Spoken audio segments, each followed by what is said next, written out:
I didn't call the cops the first time my nephew broke into my cottage.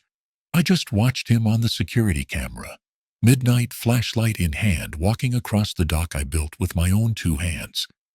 He wasn't stealing cash or jewelry. He was stealing the life I'd spent 40 years earning, one weekend rental at a time. My name's Aaron. I'm 60 years old, and this is the story of how I turned the sweetest little lakefront cottage in upstate New York into a trap for my own blood. If you're watching this, hit like, subscribe, and tell me in the comments where you first heard about my story. I want to know how far my quote revenge has traveled, and whether you think I went too far. Because trust me, by the time you see what I did, you might not know whether to cheer for me or pray for him. I didn't buy the cottage because I wanted to start over. I bought it because I needed a place where the noise would finally stop, both outside and inside my head. After 40 years managing a hardware store in Columbus, and 3 years of listening to my wife's breath fade in a hospice bed, I figured silence was the one thing I'd earned. The lake promised that. Great Sacandaga locals call it the old soul of New York's water. I called it home the day I turned the key. The place was small cedar siding, one-bedroom old wood stove that groaned when it heated. But when the morning light hit the water, it felt like forgiveness. I'd make my coffee, sit on the dock, with my boots half unlaced, and let the mist roll through the valley. That was peace. And peace was expensive. Every overtime shift, every Thanksgiving I worked, every repair job after hours, it was all right there in that 800-square-foot dream. Then Chase called. My nephew's voice always had that salesman shine to it, the kind that made you feel like you were already losing before you said a word. "Uncle Aaron," he said, "I've been looking at your place on Google Maps. Prime waterfront. I'm turning it into an Airbnb. You can stay in the back room when there aren't guests. Be grateful I'm including you." I remember just standing there holding the phone, watching the heron hunt in the shallows. The audacity in his tone, like I should thank him for letting me exist in my own house. I didn't argue. You don't argue with someone who's already decided what you owe them. I just said, "That's not happening, Chase." He laughed. That hollow young laugh people use when they mistake kindness for weakness. "Come on, Uncle. You're sitting on a gold mine. You don't even need to do anything. I'll handle the listings, the bookings, everything. You just sit back and collect." "I didn't buy this place to collect," I said. "I bought it to breathe." There was a pause long enough for the wind to shift. Then he said quietly, "You'll regret saying no," and hung up. I put the phone down, walked to the kitchen drawer, and pulled out an old notebook, the same one I used for inventory back in the store. Top of the page, October 4th, call from Chase, wants to rent my house. Said I'll regret saying no. Then I underlined it twice. That's the thing about men my age. We don't shout our anger anymore. We write it down. We store it somewhere safe. The next morning, I went into town to buy paint and groceries. I stopped by a coffee shop on Main Street, the Red Dock Cafe.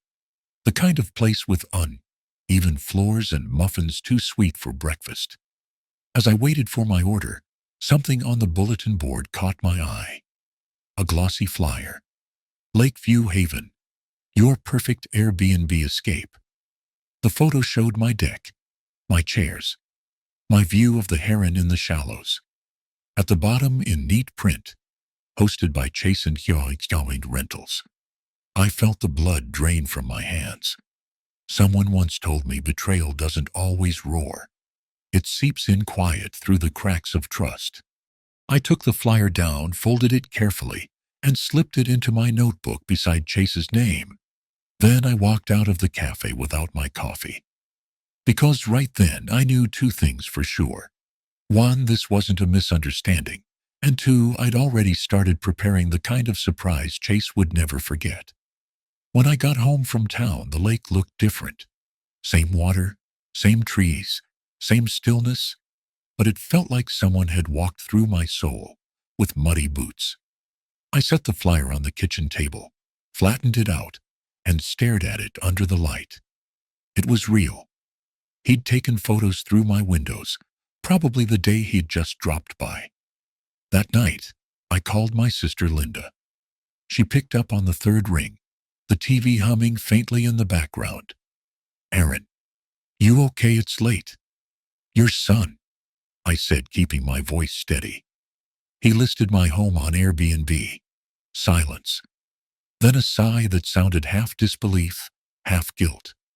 "Oh, Aaron, he didn't mean any harm. He's just ambitious. Ambitious. He took photos of my property without permission, used my name, my address. He probably thought you'd come around. You know how he is. Big ideas, no patience. He forged a rental listing, Linda. That's not a big idea. That's fraud." Her voice tightened. "Don't use words like that. He's your nephew. He's your son," I said quietly. "Maybe start acting like he's capable of more than harmless mistakes." The call ended the way most family calls do, when truth walks into the room cold and unfinished. I sat there with the phone still in my hand, staring at my reflection in the window.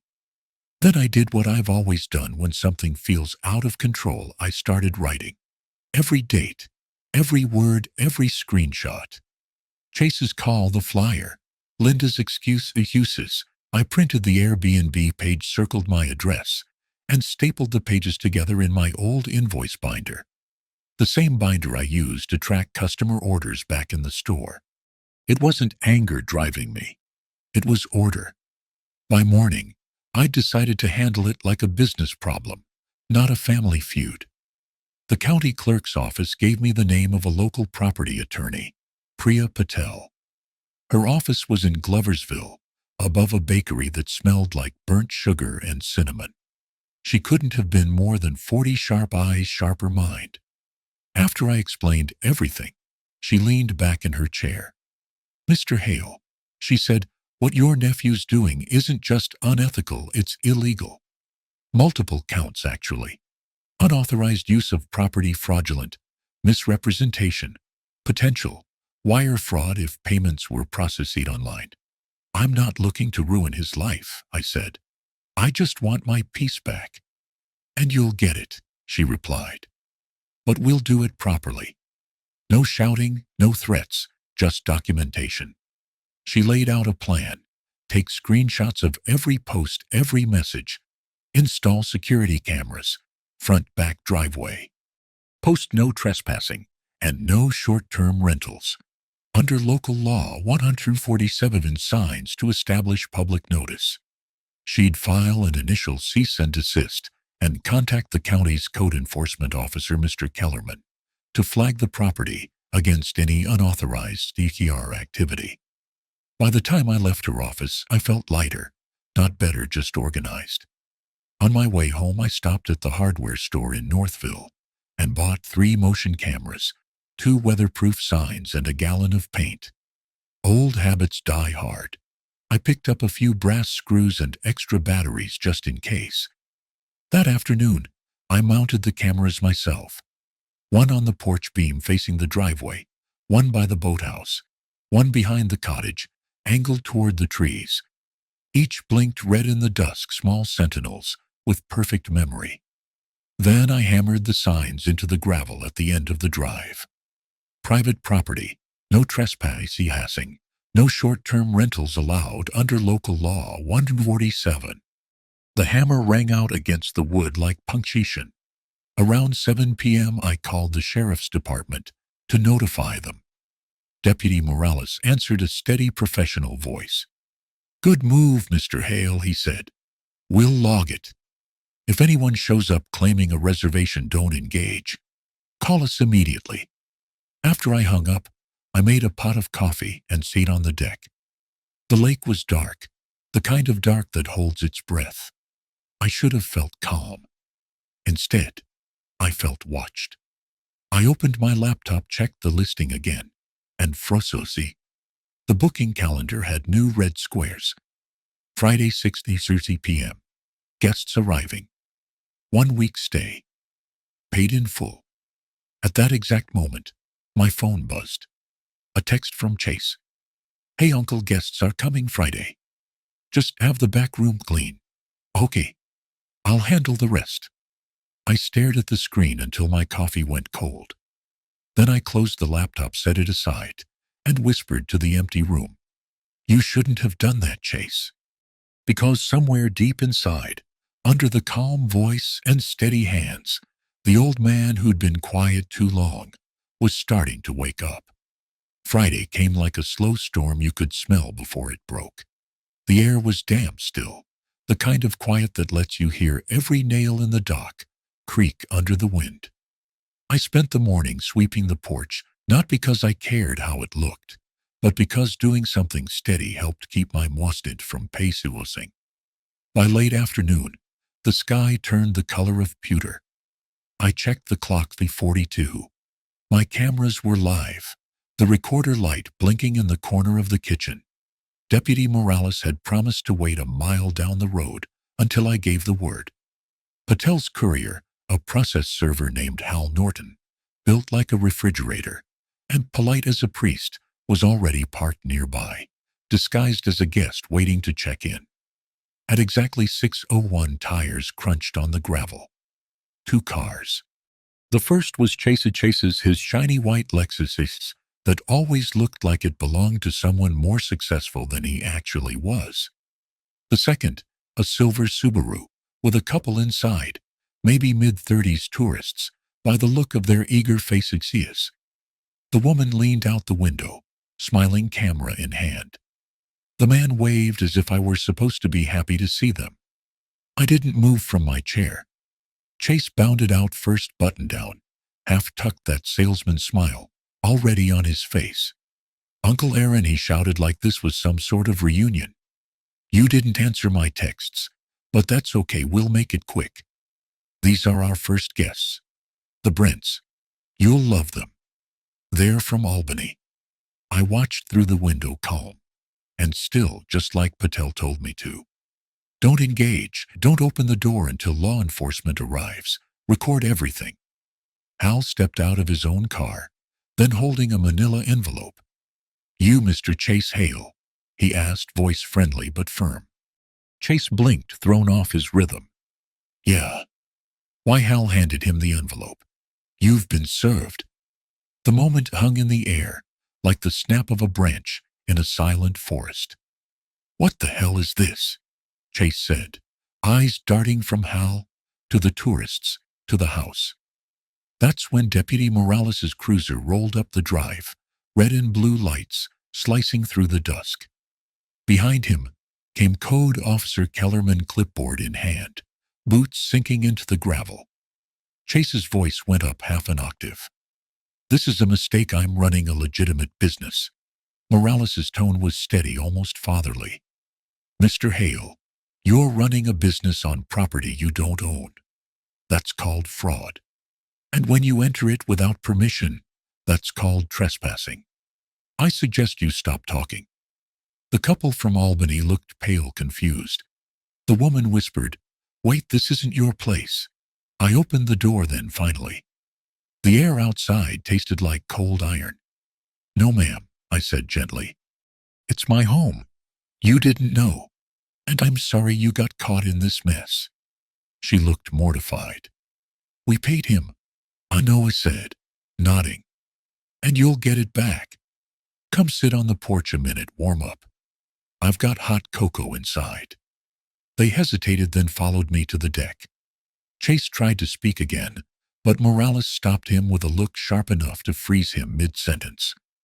I poured the cocoa, hands steady, the way I used to pour coffee for my customers at the store.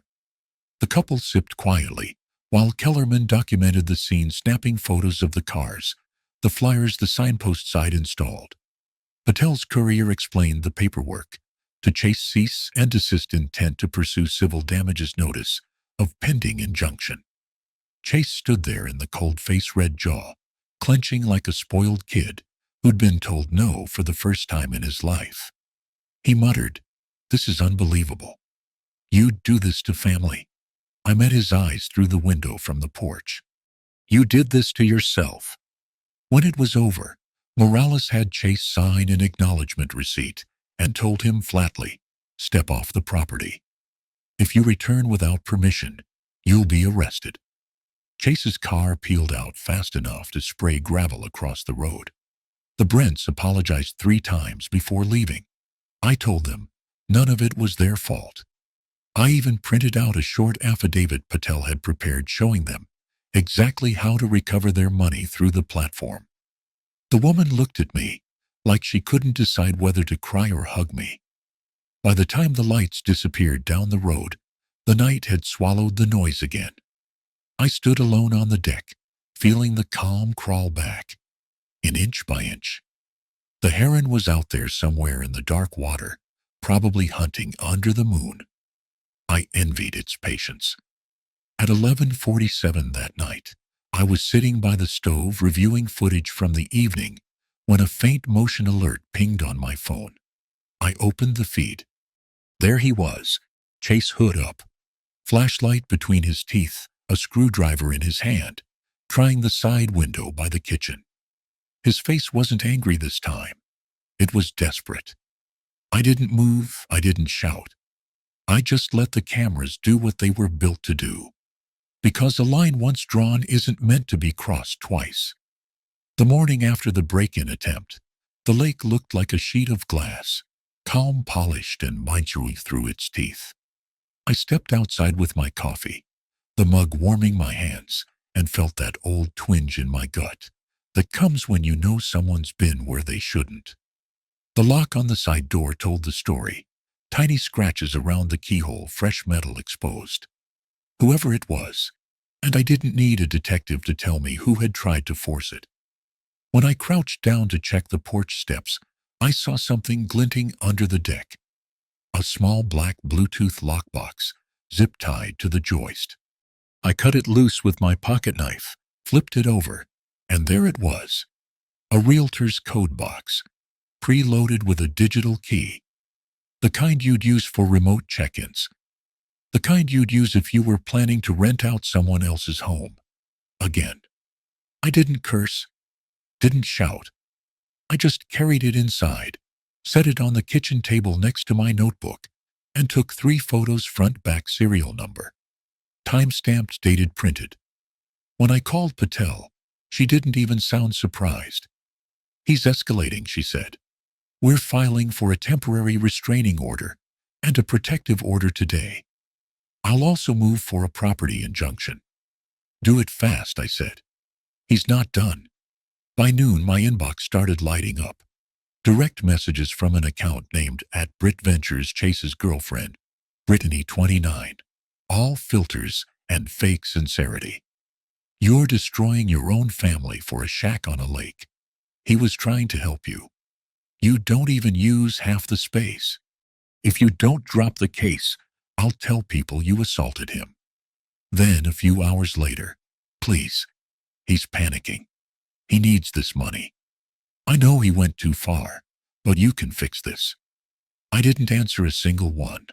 I just screenshot every message, saved them to a folder labeled Evidence Social, Social, printed each page, and tucked it neatly into the binder. By evening, Patel called again. "Aaron, he's gone digital. There are now 3 separate listings, Airbnb Verbo, and a new one on a site called Lakestay, all using a company name, Hale Haven LLC. He's using my last name," I said quietly. "Yes," she replied. "He registered it last week with the state. Different address, but the implication is intentional. I'm moving to pierce the LLC veil, make him personally liable for every fraudulent transaction." The next day I upgraded. A new steel-reinforced door. Laminated "No trespassing, no STR under local law 147" notices on every entrance. Fresh paint on the frames, so that any tampering would leave visible marks. I documented everything: angles, dates, reflections in the glass like a man photographing his own peace of mind. I even replaced the porch light with a motion-activated flood lamp. The first night it flared on. I caught my reflection in the window and barely recognized the man staring back. Older, yes, but steadier, colder. That weekend, the sheriff's office confirmed the TRO had been granted. Chase couldn't come within 100 yards of my property. Violation meant arrest. Patel emailed me a copy, and I printed it 3 times. One for the binder, one for the kitchen wall, one taped inside the front door. For 2 days, nothing happened. The stillness almost felt real again. Then the phone rang. It was Linda. Her voice was ragged, like she'd been crying. "Aaron, what are you doing? Chase says you filed a fake deed transfer.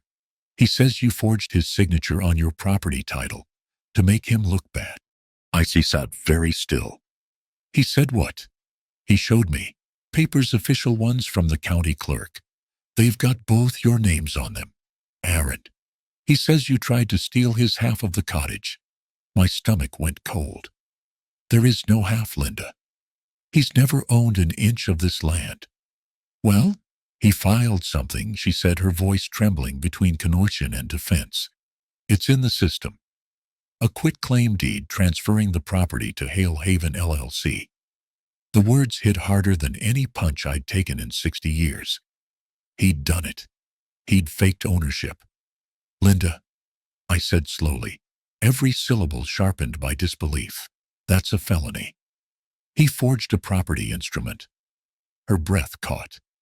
"Aaron, please just fix it quietly. Don't ruin him." But I wasn't thinking about ruining him.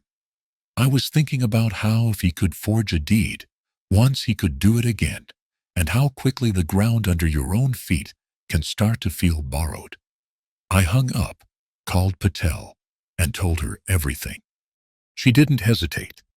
"We're going to the county clerk first thing tomorrow. He just crossed from stupid into criminal. Now it's not about peace, Mr. Hale. It's about proof." That night, I sat at the table with the lockbox beside me, the fake LLC printouts spread open like a crime scene. The heron cried somewhere out on the dark water. For the first time since I bought this place, I didn't feel like its owner. I felt like its guardian. And I promised myself whatever came next, I'd make damn sure the law remembered my name longer than his. The next morning, the county clerk's office smelled like paper dust and old paint, a place where lives get translated into ink. Patel was already waiting by the front counter, sharp in her navy coat, coffee in hand, her calm composure cutting through the stale air. The clerk, an older man with wire-rimmed glasses, typed my name into the computer. His expression shifted almost immediately. "Yes, sir. There's a quitclaim deed filed 2 days ago," he said slowly. "Recorded under Hale Haven LLC. Lists both your name and a secondary signer. Your nephew, Chase Hale." Patel leaned forward. "Let me guess. The signature looks a little too neat." The clerk turned the screen toward us. There it was. My name looped in cursive, slanted like someone trying too hard to imitate steadiness. Underneath, transfer of interest to Hale Haven LLC, effective immediately. I stared at it, not angry, not even surprised. Just hollow. "That's not my handwriting," I said quietly. "I sign slower. Always have." Patel nodded. "We'll fix it." Then she turned to the clerk. "Flag this instrument. Immediate note of suspected fraud. And please alert your title verification department. We'll follow up with supporting documentation." The clerk did as she asked, his fingers trembling on the keyboard. "Done. It's flagged as potential forgery, verification pending." By that afternoon, Patel had a handwriting expert on the phone and a title company issuing a cloud-on-title alert, preventing any sale or refinancing tied to my address. The paper Chase had filed was meant to wound me quietly, to make my ownership look uncertain, to bleed me through confusion. But with Patel's precision, it became a trail straight back to him. When we returned to the cottage, a rust-red Subaru was parked in my drive. Ruth Henderson, my neighbor from down the road, stood beside it, holding a casserole dish wrapped in foil.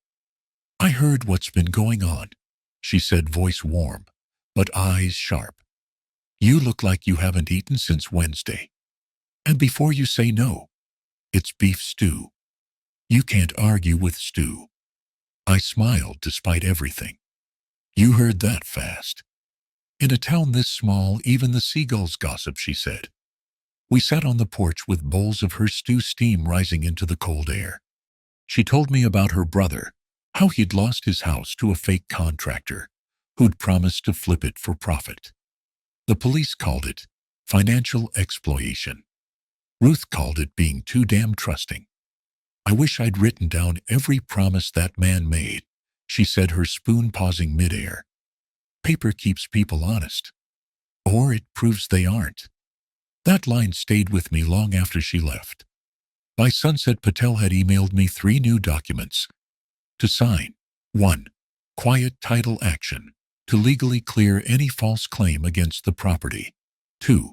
Slander of title claim, seeking damages for the forged deed. 3. Criminal complaint for filing a false instrument, to refer Chase's actions to the district attorney.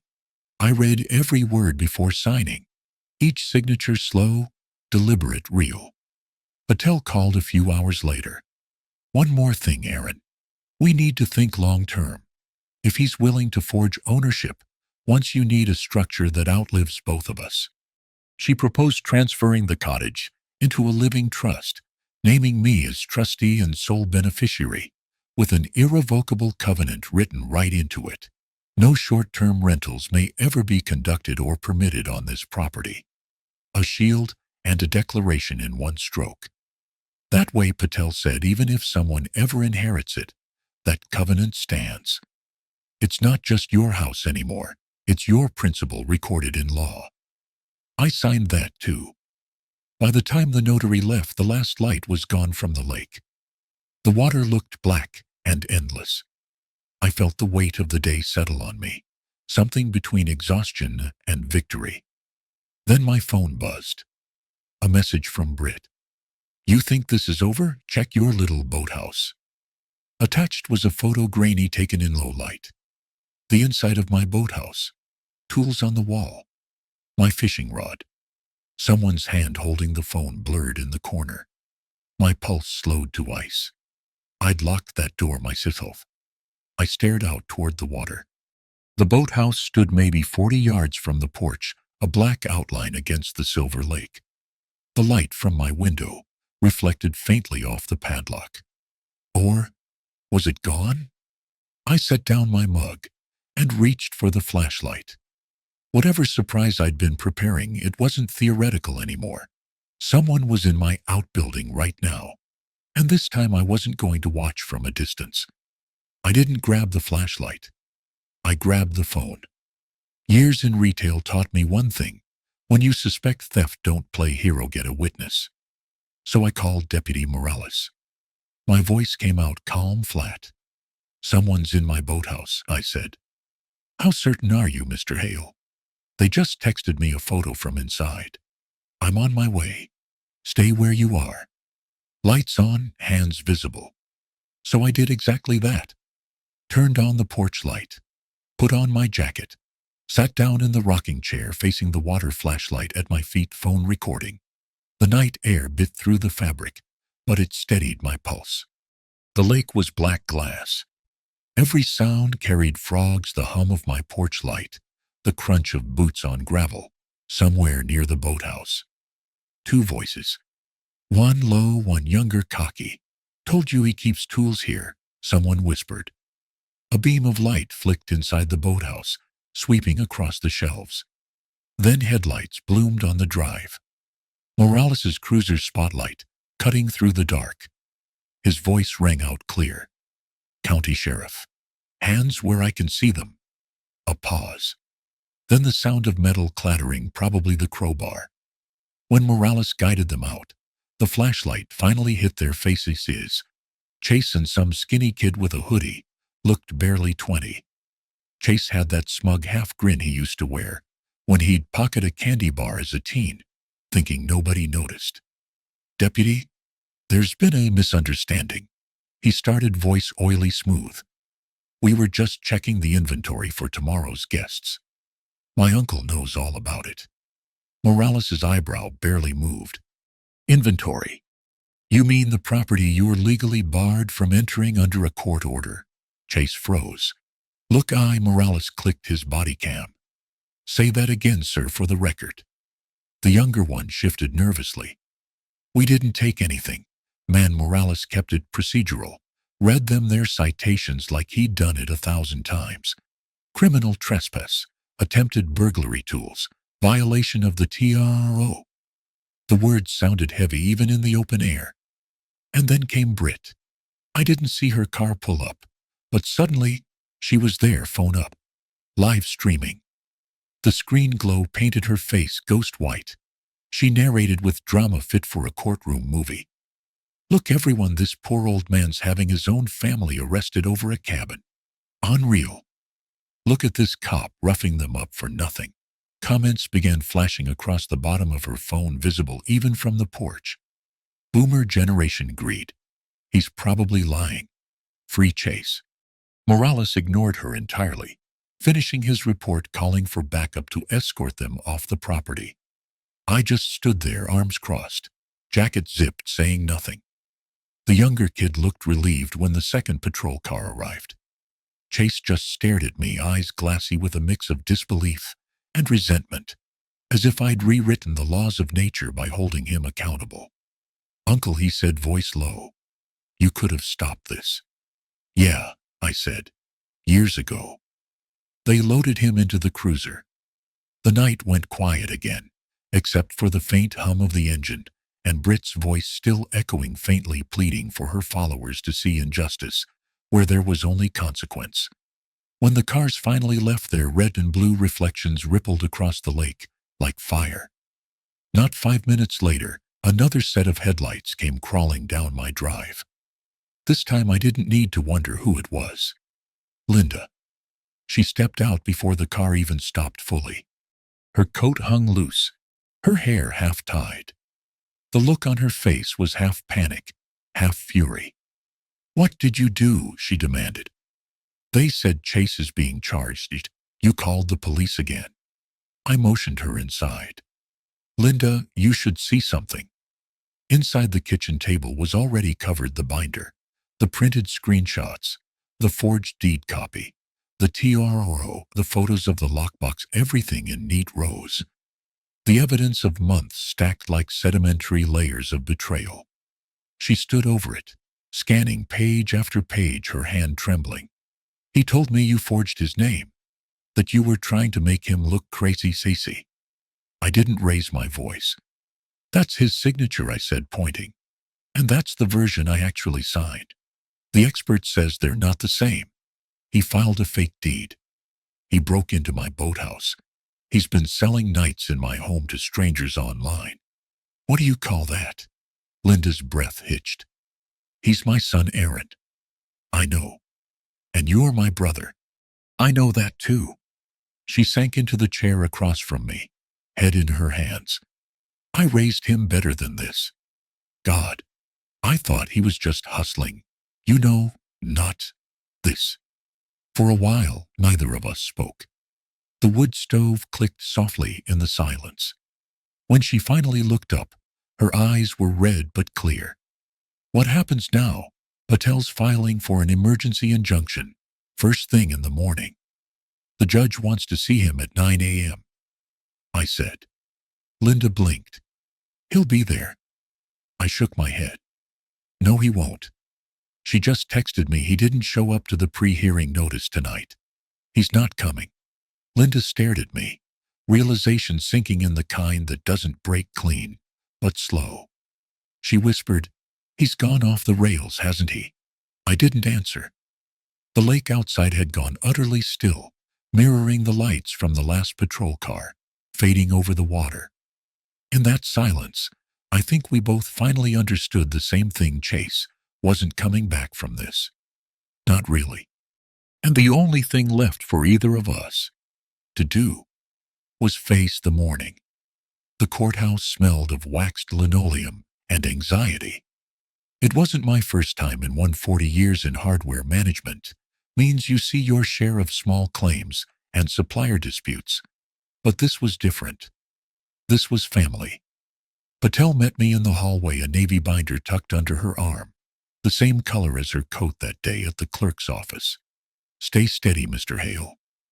Facts first, feelings second. I nodded. I've lived 60 years on that rule. Inside the courtroom, everything looked smaller than I expected. Ceiling too low, lights too bright, benches too hard. I took my seat at the petitioner's table facing the judge, Honorable Raymond Carver, the kind of man who looked like he'd been born tired of nonsense. Patel began, her voice even and deliberate. Your Honor, we are here seeking an emergency injunction to protect my client's property from ongoing fraudulent activity by his nephew, Mr. Chase Hale. Evidence has been submitted. Exhibits A through M documenting repeated unauthorized rental listings, unlawful entry, and a forged quitclaim deed. Chase sat 2 tables away, rumpled suit, jaw twitching. His attorney, a young man with too much gel in his hair, looked like he'd just skimmed the case an hour ago. Your Honor, he began, all swagger and bluster, this is a family misunderstanding, not a criminal matter. My client merely sought to enhance his uncle's financial situation. Judge Carver lifted one hand. Counselor, spare me the sermon. Let's start with the forged deed. The attorney hesitated. Your Honor, we dispute the authenticity. Exactly, said the judge, cutting him off. Your client disputes the authenticity of a document he filed himself. That's a first for me. A low murmur rolled through the room. Patel stood again, calm as ever. Your Honor, Exhibit G is a handwriting analysis confirming the signature was not Mr. Hale's. Exhibit H, video from a security camera, shows Mr. Hale's nephew and an associate entering the boathouse in violation of a temporary restraining order. Exhibit J, screenshots of the active rental listings under Hale Haven LLC. Exhibit K, payment records showing deposits into an account owned by the respondent. Each letter landed like a hammer tap. No theatrics, just wait. When it was my turn to testify, I didn't look at Chase, I looked at the judge. I worked 40 years to buy that cottage, I said. It's all I've got left from my wife, and from a lifetime of saying yes when I wanted to say no. I'm not angry, sir. I'm just finished being taken advantage of. The judge studied me for a moment.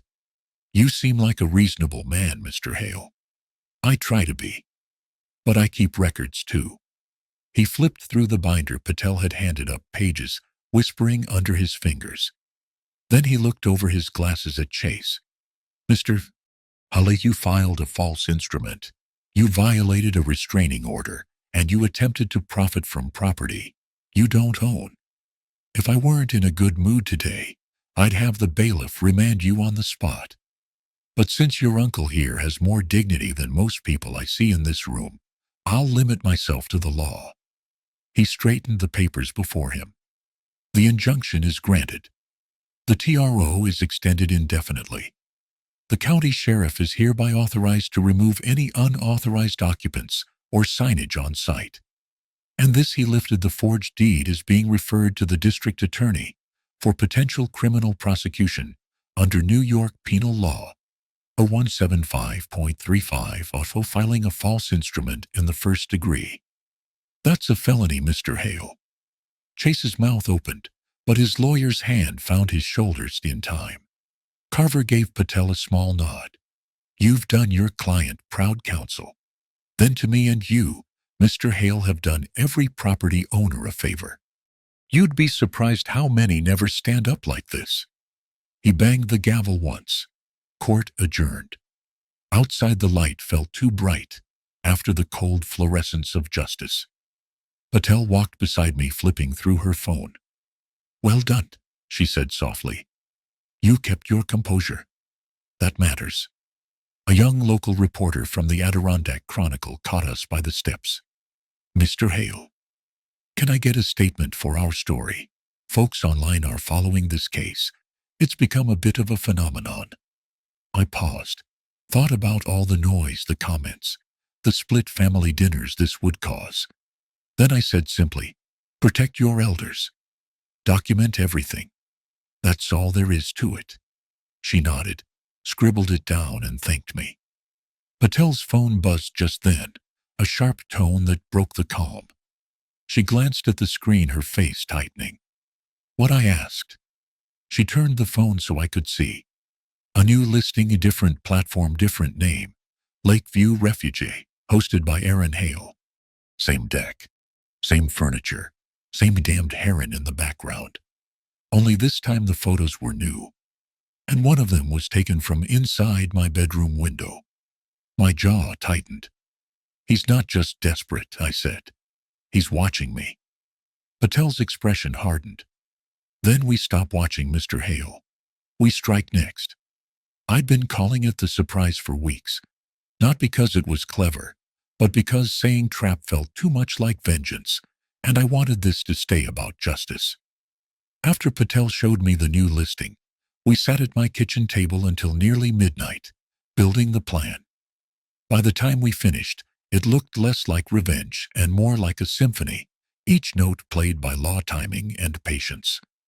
The next morning, the district attorney's office sent over an investigator, Cal Dempsey, gray hair, patient eyes, ex-state trooper, who spoke in short, solid sentences.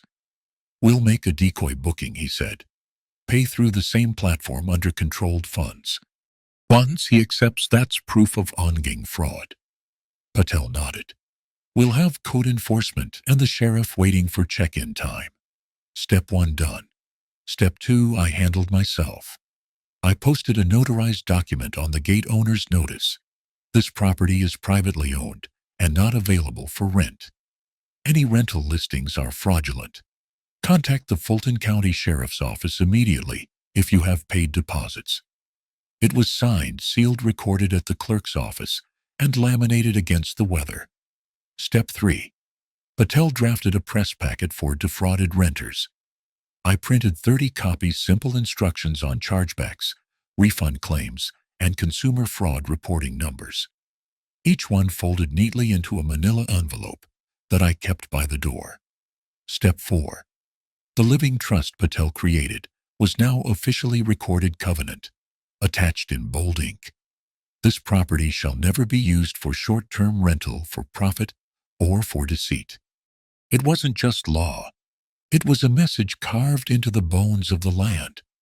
When Friday rolled around, everything was ready. At 5:58 p.m., the decoy couple, an investigator and a deputy disguised as tourists, pulled into my drive in a rented Subaru. They parked beside the mailbox just as another car appeared at the bend of the road. "Chasey's." He stepped out, dressed like a real estate agent, pressed shirt, clipboard, that same entitled ease that used to pass for charm. Britt followed, wearing sunglasses, though the ski was overcast, phone already recording. "Welcome to Lakeview Refuge," Chase said brightly, gesturing toward the cottage like a salesman at an open house. "We've got a few last-minute upgrades you're gonna love." That's when the flashers cut on. 2 cruisers, code enforcement's white SUV, and Patel's sedan pulling up behind them. The whole scene lit up, blue and red reflections bouncing off the water like electric ghosts. Chase froze mid-sentence. DA Investigator Dempsey stepped forward, badge in hand. "Mr. Hale, you just accepted payment for a property you do not own and are legally prohibited from renting. You're under arrest for continued fraud, violation of a court injunction, and willful misrepresentation." Britt's phone wobbled in her hand. "This is harassment. He's my boyfriend. You can't see," her voice cracked. "You can't do this." Patel, composed as ever, raised an eyebrow. "Oh, we can." And we did. As deputies began reading Chase his rights, the undercover couple stepped aside quietly, removing their badges. The decoy booking had served its purpose. I stepped out onto the porch, calm as the lake itself. "Evening," I said, voice low but steady. "You picked quite a time for a showing." Chase turned to me, eyes wide with disbelief, like he'd just realized the story wasn't his to narrate anymore. You set me up." "No," I said. "You set yourself up. I just turned the lights on." The real couple who'd been duped the week before arrived just then, having been told by the DA they could witness the closure. I walked down to meet them, handed them each a packet.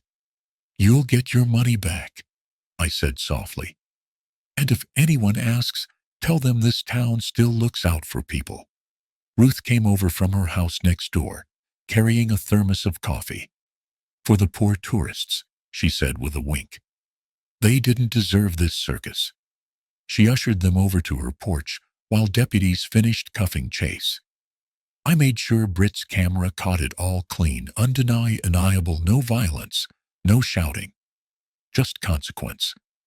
When the last cruiser's lights dimmed, Britt suddenly broke her silence. "You don't get it," she screamed. "He had to do this. He sold your mom's jewelry, okay? He pawned the family heirlooms for this stupid dream." The air snapped cold. Linda, who had driven up just minutes before, heard every word. She stopped halfway down the driveway, the shock painting her face in ash and disbelief. "What did you say?" she asked quietly. Britt swallowed, realizing too late what she'd done. "Nothing. I didn't mean—" But Linda was already walking past her toward the cruiser, voice trembling, but sharp as glass. "You pawned Mom's ring, the locket Dad gave her." Chase turned his head away, couldn't meet her eyes. I stood still on the porch, the floodlights humming above me, watching the woman who'd once begged me to be lenient finally see her son without the excuses. It was ugly. It was honest. It was necessary. When the cars pulled away, Ruth poured me a cup of coffee. "You look like you could use something stronger," she said. "I've had enough strong for one life," I replied. The lake was calm again. No sirens, no flashlights, just the echo of consequence settling over water. And though I'd set the whole thing in motion, it didn't feel like victory. It felt like balance, long overdue, long earned. Justice doesn't end with handcuffs. It lingers, chaos, bureaucratic, slow as frost. 2 weeks after the sting, Patel called me from her office. "The DA's made an offer," she said. "Restitution, probation, community service, and mandatory financial literacy classes. It's lenient, but it keeps him out of jail if he cooperates." "Will he?" I asked. "They think so," she said. "He's broke, humiliated, and out of options. But it's still up to you whether you want to object." I didn't. Jail would have been too easy for him, too short, too forgettable. Consequences that make a man face himself every day. That's punishment enough. After I hung up, the cottage felt unbearably quiet. No legal documents to read, no calls to return. Just the wind against the siding and the ache of aftermath. Linda hadn't spoken to me since the night of the arrest. But I knew from Ruth, who knew everything before anyone else, that she'd been seen in town, pale and drawn, paying off the pawn tickets for our mother's jewelry. Ruth said she cried the whole time. I didn't gloat. Shame can't be healed by rubbing it raw. I tried filling the days with small things, repairs, chores, long walks by the frozen shore, but silence has a way of amplifying whatever's unfinished inside you. One night the local pastor called. "We've got a support group meeting Wednesday evening," he said. "Victims of elder fraud, family scams. I think you'd fit right in." I almost said no, but something about the word fit made me pause. The church basement smelled of coffee dust and the kind of courage people don't advertise. There were maybe a dozen of us, mostly retirees, a few younger folks caring for elderly parents. I sat in the back at first listening. Stories poured out like slow bleeding. A daughter who drained her mother's savings. A caregiver who stole checks. A grandson who promised to pay back a loan that was really a lifetime. When it came to me, I hesitated. Then I said, "My nephew tried to turn my house into an Airbnb. Said I could stay in the back room." Then he forged a deed, broke in, and called it love. A few people chuckled softly, not because it was funny, but because pain recognizes its own accent. I told it plain, without anger or pride. When I finished, an older man across the circle nodded. "You didn't lose," he said. "You just stopped letting someone else win." That night, I went home lighter. Not healed, but less alone. The next morning, I found Eli, the teenage neighbor from down the road, struggling with his snowblower in the cold. I helped him fix the belt, and in exchange he came over that weekend to help me repair the boathouse door Chase had broken. We worked side by side in the cold breath visible in the air. I showed him how to mortise a hinge the old way. Chisel first, no power tools. "A door's only as strong as its frame," I told him. He grinned. "Kinda like people, huh?"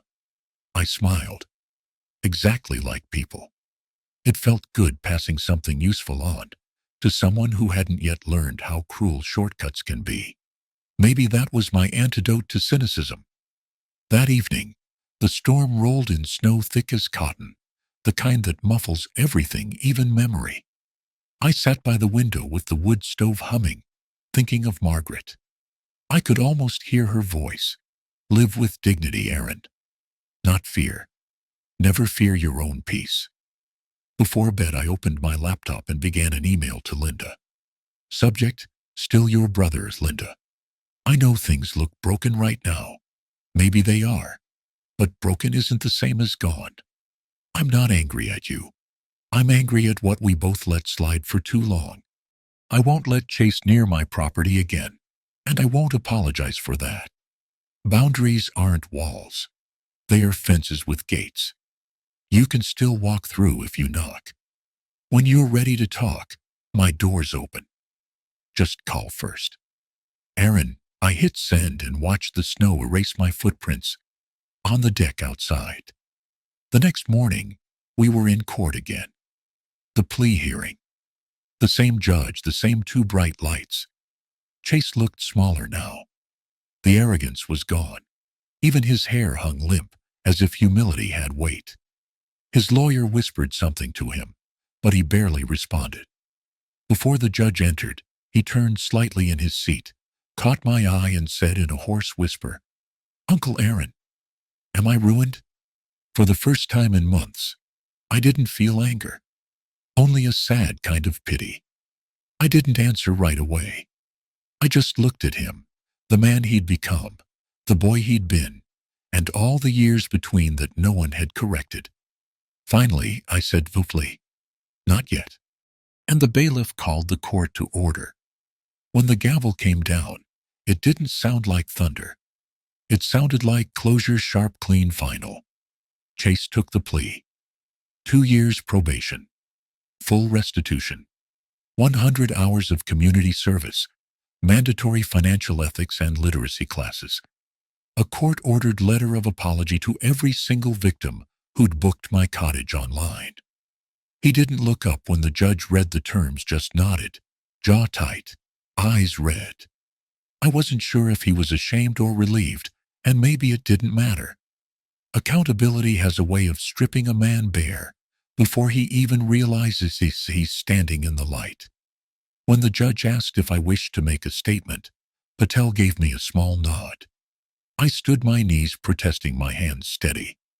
"Your Honor," I said, "I don't want him sweeping parking lots or picking up trash on the highway. That doesn't teach anything. I want him to serve where the damage was done, in trust. Have him do his hours at the county senior center. Make him teach folks my age how to spot a scam, how to protect their savings, how to say no without guilt. If he's going to pay for what he did, let him pay it forward."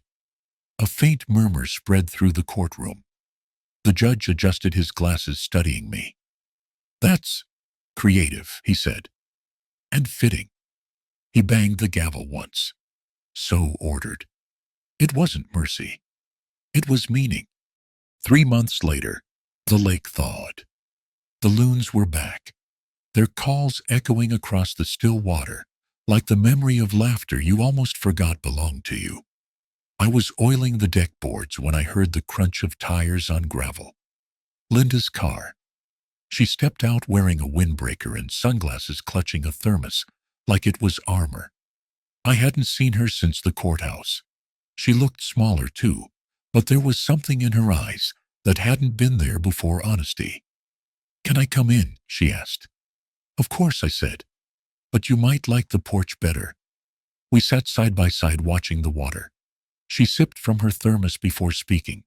"He's doing the classes. Senior Center. Says it's harder than it looks. Some of the folks cry when they realize how much they've lost." I nodded. "Good. Maybe he'll learn the value of what can't be sold." She turned to me, tears welling.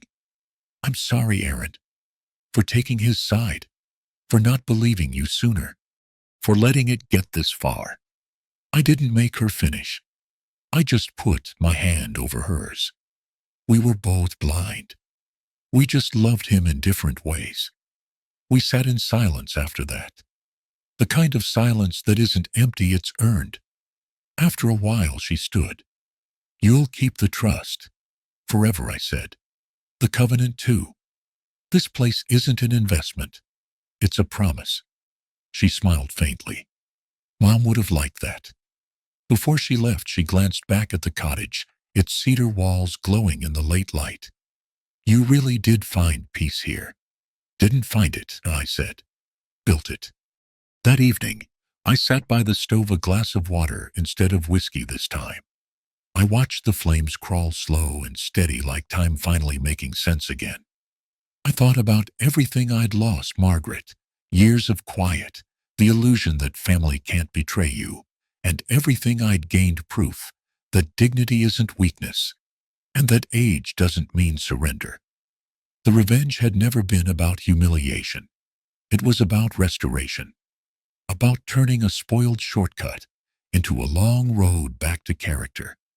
I kept the covenant, kept the mornings, kept the peace. And as the sun slipped behind the trees, the heron landed in the shallows again, exactly where it always did. I lifted my coffee toward it, like a toast to endurance. "This is my home," I said quietly. "I'll share my table, not my deed." The next morning, my phone buzzed. A new email. Subject: proof of completion. Community service. Attached was a scanned certificate from the senior center. Beneath it, a short message: "Uncle Aaron. Finished my first 10 hours. You were right. They listened to me, but mostly I just listened to them.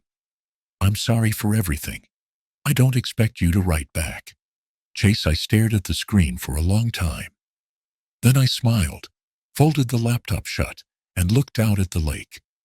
Sometimes the sweetest revenge isn't payback at all. It's watching someone finally learn the value of decency.